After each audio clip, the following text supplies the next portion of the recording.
Coupure d'électricité intempestive ou juste alternative, sinon régulière, voilà ce qui marque la capitale du Gabon ces derniers jours. Une situation qui met à mal les activités de très petites entreprises. Ça impacte notre activité parce que nous sommes des boutiquiers, on vend les choses qu'on doit mettre dans les congélateurs et dans les frigos, mais si souvent il n'y a pas de courant le matin, il n'y a pas la nuit, ça vient que 30 minutes et puis ça repart. Là où je suis en train de parler, là, il n'y a pas de courant. Le courant est parti. Mouni est le gérant de ce restaurant au quartier Bessieux, dans le centre-ville. Depuis, il ne parvient plus à conserver ses aliments au frais. Au moins, si le congélateur est très en forme, si tu amènes le marchandise, si le coupé fait au moins 2 heures, 3 heures de temps, là, c'est même un peu mieux. Mais pour le moment, des fois même, ça peut couper vers 23 heures jusqu'à 3 heures du matin. Donc s'il y a des choses là, tout va gaspiller. Hier, on avait 2 cartons rognons, on a jeté ça. On n'a même pas vendu, on a jeté ça. Bon, le carton rognon, ça fait 16 500. Donc, fois 2. De son côté, Judy Kayel a perdu sa sérénité depuis que les coupures sévissent.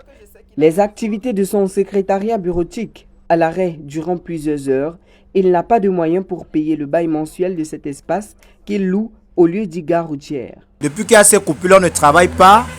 Vraiment, tout est à l'arrêt.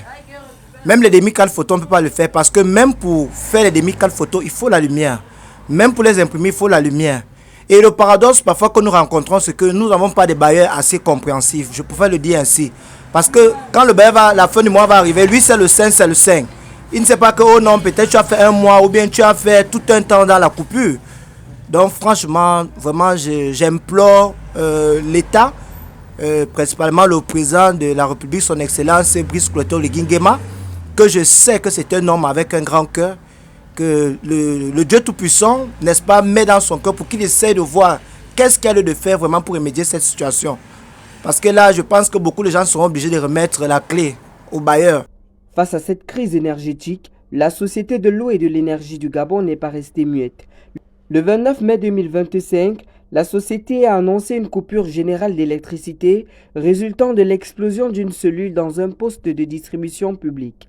2 jours plus tard, l'entreprise annonçait un nouvel incident sur un câble haute tension, occasionnant des perturbations dans la desserte en énergie électrique dans le Grand Libreville, ce qui a contraint la société publique à mettre en place un programme d'alimentation alternée pour tenter de juguler la crise. Le gouvernement, à l'issue du Conseil des ministres tenu le 4 juin 2025, a créé le Fonds national pour l'énergie et l'eau. Ce fonds aura pour but de répondre à l'impératif de garantir l'accès universel à l'énergie et à l'eau potable sur l'ensemble du territoire gabonais.